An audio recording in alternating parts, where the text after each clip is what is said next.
आपका शुभ नाम? जी सर, मेरा नाम नन्हे चौरसिया है। जी, कहाँ से हो आप? This call is now being recorded. एसनेस इंडिया गोपालगंज बिहार में है। आप बिहार से हो तो आपने सेफ्टी में कोई डिप्लोमा डिग्री कुछ किया है? जी sir, diploma in fire safety किया है। इंडस्ट्रियल या हेल्थ एंड सेफ्टी का? क्या सर? फायर एंड सेफ्टी का किया है। जी सर। 1 ईयर का? जी सर। आपने 10+2 के बाद किया है या ग्रेजुएशन के बाद? ग्रेजुएशन के बाद।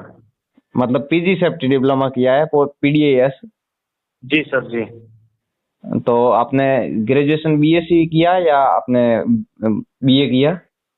BSc sir. बीएससी किया। और आपका डिप्लोमा कंप्लीट हुए ना कितना टाइम हुआ है? सर 4-5 दिन हुआ अभी। 4-5 दिन हुए। आगे किसी क्लाइंट में या अभी कंस्ट्रक्शन का किसी में जॉब करने का विचार है? जी सर। तो आपने कहीं ढूंढा, प्रयास किया? नहीं, हम यूट्यूब पे देख रहे थे, आपका नंबर मिला, अभी प्रयास कर रहे हैं ढूंढने के लिए।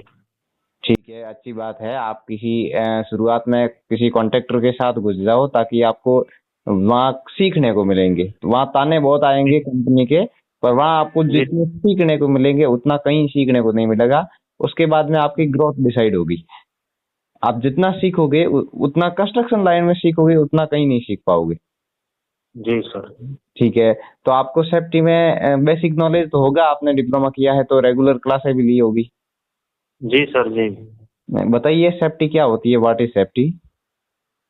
जी, सेफ्टी एक ऐसा माहौल है सर जो हमें खतरों से आज़ादी दिलाता है।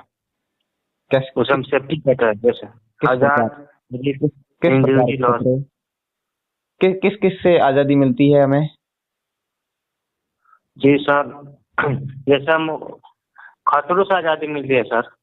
खतरों में जैसे मान लो हमें एनवायरनमेंट संरक्षण मिलता है, और क्या मिलता है? हमारे जो कोई भी मटेरियल है तो उसमें मटेरियल डैमेज होने में, मतलब प्रॉपर्टी डैमेज में हमें सुरक्षा मिलती है।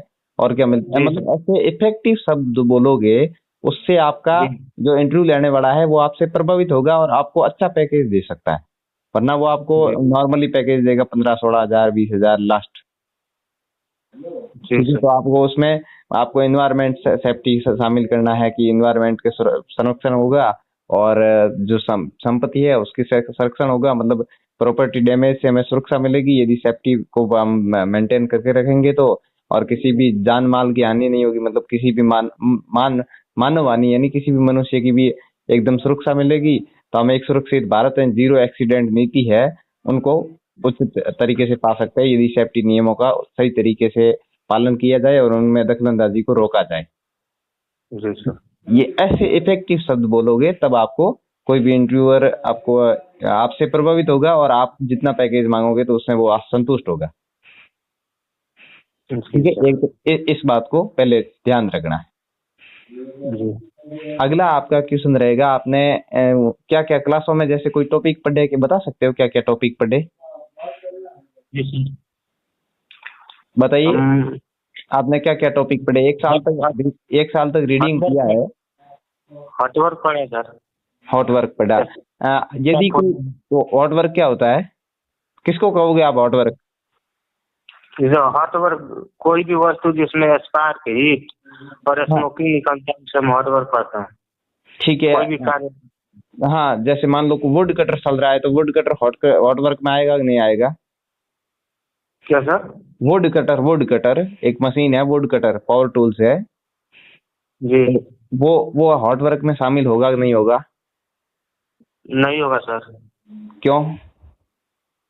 सर उसमें से मतलब स्पार्क या हीट नहीं कर रहा है वो, बहुत बहुत या अच्छा। कोई चिंगारी नहीं निकलती है। बहुत अच्छा टर्निंग पॉइंट है आपका। और दूसरी बात, हॉट वर्क के लिए आप कौन कौन से प्रिकॉशन ले सकते हो और कौन से खतरे हैं उनमें बताओ हॉट वर्क में?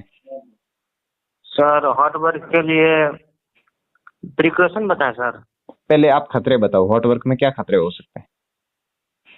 Okay sir. हॉट वर्क में मान लीजिए जैसे सर फायर हो गया। हाँ, फायर हो सकता है। इलेक्ट्रिक शॉर्ट हो सकता है। इलेक्ट्रिकल शॉक हो सकता है। और फिजिकल हजार हो सकता है सर। हाँ, फिजिकल हजार्ड हो सकता है। और कोई टॉक्सिक गैस होगा तो ठीक है। वहाँ पे मतलब वो एक्सप्लोजन हो सकता है, फट सकता है। ठीक है, टॉक्सिक गैस है, स्वास्थ्य के लिए हानिकारक हो सकती है, ये भी खतरा। और सर स्लिप ट्रिप हो सकता है। है प्रॉपर हाउसकीपिंग ना किया तो स्लिप ट्रिप हो सकता है, आदमी गिर सकता है। मतलब प्रॉपर पूरा हाउसकीपिंग है, अच्छी अच्छी हाउसकीपिंग नहीं है तो आग लगने का भी खतरा होता है। हाँ ठीक है। Yes. और कम से कम इसके लिए आपको देखो 10, आपको कोई भी चीज जब आपको इंटरव्यूअर पूछता है तो उसको ये नहीं पूछना है, उनको ये मौका नहीं देना है कि और बताओ। आपको कम से जी कम मतलब लगातार लगातार सीक्वेंस वाइज बताते रहना है, और वो मना करेगा कि वो अब रुको मैं अगला प्रश्न पूछता हूँ, क्योंकि वो संतुष्ट हो जाएगा उस प्रश्न से। सही है ना? जी तो जी सर। ये आपको सुधारात्मक मॉक इंटरव्यू का सबसे बड़ा यही फायदा है कि अपने, अब देखो इंटरव्यू लेने वाला कभी नहीं बताता कि ये आपकी कमियां हैं इसमें सुधार करो। वो सीधा कहता है कि आप में इतना नॉलेज है, आप हम हमारी कंपनी आपको इतना पैकेज देगी, आप इसमें संतुष्ट हो तो ठीक, नहीं हो तो हमें दूसरे बंदे मिल जाएंगे। तो आपको फ्रेशर के लिए मजबूरी हो जाएगी कि उस पैकेज के लिए आपको यस करना पड़ेगा। तो उससे अच्छा है कि मॉक जी इंटरव्यू ले रहा है, हम हमारे चैनल पे मॉक इंटरव्यू लेते हैं, तो आपको ये बेनिफिट हो जाता है कहाँ आपकी गलतियां हो रही है और क्या आपको सुधार करना है। जी सर। और देखो अगला, आप देखो आप हॉट वर्क में अच्छे से अच्छा प्रिकॉशन क्या ले सकते हो? सिचुएशन सर, परमिट उसका ले सकता है। हाँ, हॉट वर्क का परमिट लेना। परमिट में आप हॉट वर्क का परमिट लोगे अलग से, जनरल वर्क परमिट अलग होगा और हॉट वर्क परमिट उसके साथ में होगा। वहाँ पे प्रॉपर हाउस कीपिंग देखेंगे, ठीक है, प्रॉपर हाउस कीपिंग देखोगे। और जो टूल्स होगा वो सूटेबल होना चाहिए। टूल्स को इंस्पेक्शन टैग लगा होना अति आवश्यक है। और बताओ? जी सर। और और बताओ? फायर एक्सटिंग्विशर आना चाहिए वहाँ पे। कौन कौन सा fire extinguisher? Form fire extinguisher, form वाला? फॉर्म आपने एबीसी आपने क्लास। आपने आपने फायर के बारे में पढ़ा है? जी सर। ठीक है, एक बार फायर एक्सटिंग्विशर में इसके बारे में अलग आपको क्वेश्चन पूछूंगा। हाँ, अगला जी। बताइए और क्या प्रिकॉशन ले सकते हैं हॉट वर्क में? और सर गैस टेस्टिंग करा सकते हैं वहाँ पे। है जी? गैस टेस्टिंग करा सकते हैं, कोई गैस लीकेज नहीं ना हो रहा है। वो तो कन्फाइड स्पेस में होता है, इसमें हॉट वर्क में शामिल नहीं। सर हॉट वर्क में अगल बगल मतलब 10 मीटर 15 मिनट के एरिया में चेक करा लेंगे कि कोई गैस मतलब नहीं ना हो रहा है, ना तो आग वोग लग सकता है। हाँ ठीक है, फायर लिखे, ठीक है, ये भी आपका ठीक है। मतलब कभी आग लगने का खतरा रहता है तो एक बार गैस टेस्टिंग ठीक है। और वेरिफिकेशन कर सकते हैं, साइन बोर्ड लगा सकते हैं। हाँ, उसमें वेरिफिकेशन करना और साइनवेज बोर्ड लगाना, और साइन बोर्ड नहीं साइनेज बोर्ड, और सूचना बोर्ड लगाना। रेस्क्यू टीम वहाँ पे रहना चाहिए। हाँ, और और सर जो जो जो कॉन्फिडेंट पर्सन रहना चाहिए वहाँ पे, जो वर्कर है वो कॉन्फिडेंट पर्सन रहना चाहिए। आप कैसे डिफाइन करोगे कि जो वेल्डर है वो वेल्डर जी ट्रेंड है या नहीं है? उसको ऑथराइज कैसे करोगे कि यही बंदा वेल्डर है और ये हेल्पर है? और दूसरी बात, एक प्रिकॉशन, उसको प्रिकॉशन एक ये है कि हेल्पर को कभी वेल्डिंग करने या कटिंग करने नहीं देना है। जी सर। जी ये एक अच्छा प्रिकॉशन बताना है आपको जब इंटरव्यू लेना है उसको। और आप कैसे डिफाइन करोगे, बताओ वेल्डर है कोई बंदा? सर, उसका परमिट देखेंगे वेल्डिंग मतलब। नहीं, वो जो वेल्डर है, आप तो कह रहे हो ना कि बंदे सफिशिएंट होने चाहिए और ट्रेनिंग होनी चाहिए, बंदे बिना ट्रेनिंग के नहीं होने चाहिए। आप कैसे डिफाइन करोगे कि जो वेल्डर है वो मतलब अपने उसको प्रॉपर ट्रेनिंग है और उसको काम के लिए ऑथोराइज कर सकते हैं, वो एकदम काम के लिए सुटेबल है? सर उसका वो जब परमिट के साथ में उसका आईडी होता है कि ये हॉट वर्क के लिए काम करेगा, ये वेल्डिंग के लिए मतलब हॉट वर्क के लिए नहीं, उसका एक आईडेंटिटी कार्ड होता है, मान वो लो चेक कोई करना। मान लो कोई हेल्पर है और कॉन्ट्रेक्टर यही चाहता है कि पैसे बचे जैसे तैसे करके, तो वो यही चाहता है कि मतलब हर किसी को वेल्डर बना देगा। नहीं सर, ऐसा नहीं हो सकता है। आप कैसे डिफाइन करोगे कि ये वेल्डर है और ये वेल्डर का काम करने के लिए सही आदमी है? नहीं, सर जो हेल्पर सेफ्टी होगा। ऑफिसर का कर्तव्य यही बनता है ना? जी सर। बताओ? सर उसको मतलब उसका परमिट में देखेंगे हॉट वर्क के लिए उसका परमिट है कि नहीं। नहीं, उस बंदे का पूछ रहा हूँ ना, उस बंदे को कैसे डिफाइन करोगे आप?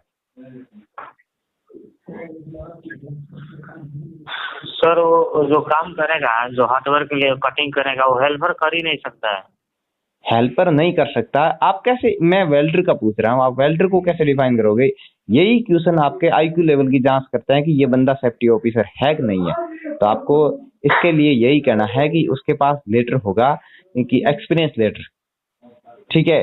दूसरी बात, आपको क्या करना है कि जब आपको बताता है कि ये वेल्डर हमें है और ये वेल्डिंग का काम करेगा, तो आपको उसको क्वेश्चन करना है और क्रॉस क्वेश्चन करने हैं। मतलब क्रिया के बदले प्रतिक्रिया करनी है कि आपने कितने साल हो गए वेल्डिंग कर रहे हो, आपने ये मशीन को कैसे यूज कर रहे हो, मशीन को कितने अर्थिंग कर रहे हो, अर्थ बिना अर्थ की मशीन यूज करने से क्या होता है, आपने कभी जॉइंट करते हो, यदि केबल्स को जॉइंट करते हो तो उसमें आप क्या लगाते हो? वो ऐसे नहीं कि टैप लगा के इनको केबल्स को जॉइंट कर ले, उसमें मेल फीमेल यूज करता है। मतलब वो वेल्डर आपको क्वेश्चन करना है उससे, तब आपको पता चल जाएगा ये इस बंदे ने काम किया हुआ है कि नहीं किया हुआ। आप बता सकते हो ना? जी तो सर जी। ये आपके लिए एक अच्छा प्रिकॉशन है। जी सर ठीक। आपने एक प्रिकॉशन नहीं बताया, जो मशीन है उसको अर्थिंग करना जरूरी है। जी जो सर। वेल्डिंग की मशीन है उनको अर्थिंग, डबल अर्थिंग होना जरूरी है, क्योंकि वो इलेक्ट्रिकल शॉक में काफी सुरक्षा करती है। एक प्रश्न है आपका, पीटीडब्ल्यू नाम सुना है? पीटी। हाँ, पीटीडब्ल्यू, जी sir. Permit permit to work. बताइए, परमिट टू वर्क, परमिट में आप कौन कौन सी चीजों को इंश्योर करोगे, कौन सी चीजें होनी चाहिए, और उसमें क्या चीज होती है, उसमें परमिट की जिम्मेदारी किसको होती है, और परमिट इशू कौन करता है? क्या बताओ परमिट के बारे में, आप बताओ क्या आप समझते हो, परमिट क्या होता है? सर परमिट तो पहले मतलब वो उसके लिखा होता है कि मतलब आदमी ये कौन सा काम कर रहा है, इसमें हाँ, कौन सा काम लायक है, ये आदमी कौन सा काम करता है, उसमें परमिट में लिखा रहता है। इसमें आपको ये बोलना है कि परमिट एक लीगल डॉक्यूमेंट है, कानूनी दस्तावेज है, जो किसी क्लाइंट या किसी संगठन का ऑथोराइज पर्सन होता है उसको इश्यू करता है, और वो हमें काम की अनुमति देता है संगठन काम कार्य गतिविधि करने की। उसमें जेएसए होता है, यानी जेएसए जॉब सेफ्टी एनालिसिस, यानी किसी काम जी को उसमें एनालिसिस किया जाता है, यानी उसको निरीक्षण किया जाता है गतिविधियों को, कौन से हजार्ड हो सकते हैं और किस टाइप, मतलब स्टेप, अलग अलग स्टेप में, प्रथम स्टेप में क्या हजार्ड हो सकता है, सेकंड स्टेप में क्या हजार्ड हो सकते हैं, और उसमें क्या प्रिकॉशन होने, तो वो ऐड है कि नहीं है परमिट के साथ, और उसके साथ टीबीटी ऐड है कि नहीं है, और उसके साथ एसओपी ऐड है कि नहीं है, ये चीजें होनी जरूरी है। उसके बाद में उसमें टाइम वैलिडिटी होती है, इतने बजे से इतने बजे तक ये परमिट दिया जाएगा। उसके बाद में आपको बोलना है कि उसमें डिस्क्रिप्शन वर्क होता है कि आज क्या काम होगा, उस प्लांट का नाम क्या है या संगठन का नाम क्या है, कौन सा कॉन्ट्रैक्टर है या कौन सा कोई एम्प्लॉय काम करवा रहा है उसका नाम होगा, प्रॉपर लोकेशन होगी। ऐसा नहीं कि परमिट ले लिया पूरी प्लांट में और एक एक प्लांट का परमिट ले लिया क्लियर हो गया, वो नहीं। जैसे आप एमसीआर हो गया, आईसीआर 1 हो गया, ओपी सेटअप हो गया, अलग अलग लोकेशन होती है। सिक्योरिटी गेट हो गया, यानी बेचिंग प्लांट हो गया, कहीं भी मतलब लोकेशन, उसी लोकेशन पे ही वो ऑथोराइज देते हैं, काम करने के लिए अनुमति देते हैं। तो परमिट के जी लिए सर। कौन कौन सी चीजें आपके छुट्टी आपको पता चला? जी सर, हजार्ड उसमें लिखा हुआ है हाँ, उसमें। उसमें हजार कौन लिखे से? हैं। उसमें जो महत्वपूर्ण बिंदु होते हैं सेफ्टी के लिए, जैसे उसमें पहला ही होता है आपने टीबीटी इंश्योर की कि नहीं, टीबीटी को करवाया, तो ऐसा कोई बंदा नहीं है जिसने बिना टीबीटी काम किया, तो वो होता है। उसके बारे में जेएसए के बारे में होता है, सभी मशीनों को ईएलसीबी लगी हुई है कि नहीं है वो पूछते हैं। और जैसे जनरल वर्क हो गया तो आपने लेडर को यूज ले रहे हो, लेडर सफिशिएंट है कि नहीं है, लेडर का उसमें सड़ने उतरने के लिए 75 डिग्री में है कि नहीं है, सब चीजें देखी जाती है। तो ये पॉइंट जी परमिटिव में होता है, कौन सा यस है, कौन सा नॉट एप्लीकेबल है, कौन सा नो है, ये चीजें आपके चुकी है। तो आपकी कमियां पता चल गई, पर पीटीडब्ल्यू के बारे में पूछते हैं तो आपको क्या बोलना ओके सर। है, पता चल गया। अब उसके बाद में रिसीवर होता है, रिसीवर सिग्नेचर करता है, उसके बाद में रिसीवर पूरे पॉइंटों को चेक करता है कि जो पॉइंट है वो सही है कि नहीं है, जो काम मशीन पावर टूल्स और हैंड टूल्स है वो अच्छी कंडीशन में है कि नहीं है, जी सर। अपना इक्विपमेंट यूज ले रहे हैं वो सही है कि नहीं है, वर्कर जो ट्रेंड है कि नहीं है, उन चीजों को रिसीवर जांच करता है। उसके बाद में परमिट धारक यानी परमिट होल्डर होता है, उसकी जिम्मेदारी होती है वो दिन भर परमिट को पास में रखता, और परमिट में पास रखकर उसको कोई भी अनसेफ गतिविधि नहीं होने देना। उसके बाद में जो क्लाइंट का एक ऑथराइज पर्सन होता है वो उसको सभी गतिविधियों को जांच करके उस परमिट पे सिग्नेचर करके ऑथराइज अपन को अनुमति देते हैं। ठीक है, तो परमिट एक कोई डॉक्यूमेंट मतलब कागज नहीं है, परमिट बहुत बड़ी चीज होती है। जी सर। जो हमने अब परमिट में क्या बोलना आपको पता चल गया? जी सर। ठीक है, अगला क्वेश्चन रहेगा, यदि किसी संगठन में आप लेटर सेफ्ट यूज ले रहे हो तो लेटर सेफ्टी के बारे में बताइए, क्या किस प्रकार आप बताओगे कि ये लेटर सही है, इस लेटर में क्या क्या सेफ्टी रखनी है, कि वर्कर को भी कैसे ट्रेंड करोगे और आप उसको कैसे सही मानोगे कि ये लेटर सही है और इसमें ये सावधानियां रखनी है, ये हजार्ड हो सकते हैं। सर लेदर को पहले हम लोग मतलब 75 डिग्री पे लगाते हैं। 75 डिग्री में, ओके। आप कैसे डिफाइन करोगे ये 75 डिग्री में? सर उसको मतलब जितना पीठ का लेबर होगा, लेवल हो लेदर, उसको नापेंगे। ठीक है, और उसमें 4 से मतलब भाग दे देंगे और जितना आएगा उतना से मतलब और बताओ। और उसमें जो लगा होता है पॉइंट 3 मीटर पर सर लगा होता है शायद। जी सर। 3 मीटर पे लगा होता है लेदर। नहीं 3, ये कोई आंकड़ा ही नहीं है, 3 मीटर पे कहाँ लगा होता है? मतलब वो लेदर का वो जो नहीं होता है स्टेप। देखो इसमें मैं बताऊं आपको, 3 मीटर में 10 तो स्टेप लगा रहता है। नहीं, आपके 3 स्टेप जहाँ से उस लेडर को एंकरिंग किया हुआ है उसको 3 स्टेप ऊपर होने चाहिए। उसके बाद में सफिशिएंट जो उसके स्टेप है वो स्टेप 1 फीट का होता है, मतलब उस पे गैप जो आपको उचित तरह माना जाता है, उसको उचित तरीके से एंकरिंग किया हुआ है कि नहीं किया हुआ है। उसके बाद में उसके अंदर जो पकड़ने के लिए रेलिंग है कि नहीं है, ऐसा लेडर तो नहीं है जो जुगाड़ तुगाड़ से बना रखा है, वो भी नहीं होना चाहिए। यदि आप इलेक्ट्रिकल का काम कर रहे हो तो धातु का लेडर, किसी भी धातु, एल्यूमिनियम का हो या लोहे का हो, धातु का लेडर उपयोग में नहीं लेना है। तो ऐसी चीजें आपको जरूरी बतानी है। ठीक है जी सर।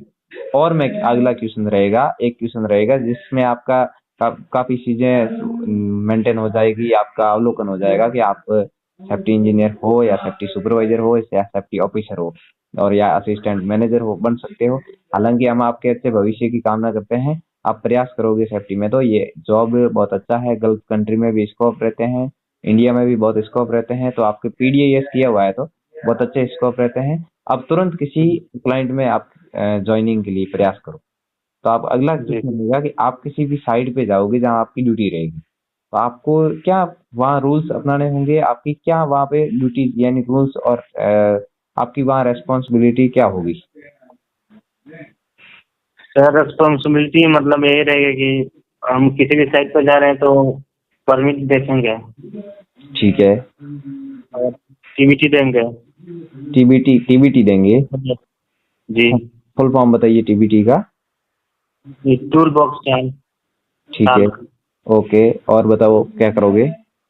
और साइट पे मतलब देखेंगे कोई भी मतलब हजार नहीं ना है, मतलब किसी भी काम में डैमेज मतलब हजार देखेंगे, उसका कंट्रोल मेजर बताएंगे।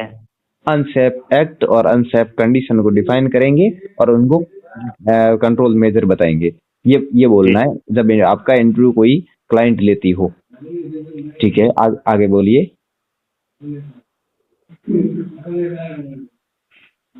और क्या रहेंगे आपके अधिकार और आपके कर्तव्य रहेंगे वहां पे? आपको क्या क्या क्या जिम्मेदारियां रहेगी आपकी, बताइए। और सर उसको जो वर्कर है मतलब प्रॉपर देखेंगे PPE पहने है कि नहीं, और वर्क टाइप पर अगर काम कर रहा है तो फुल बॉडी हार्नेस पहना है कि नहीं, मतलब काम के अनुसार PPE पहना है कि नहीं पहना उनको देखना, प्लस PPE का उनकी निरीक्षण करना, इंस्पेक्शन करना, ताकि वो ऐसा नहीं कि मतलब जूता पहना हुआ है ना पर जूते में तो पैर उंगलियां तो बाहर निकली हुई आगे।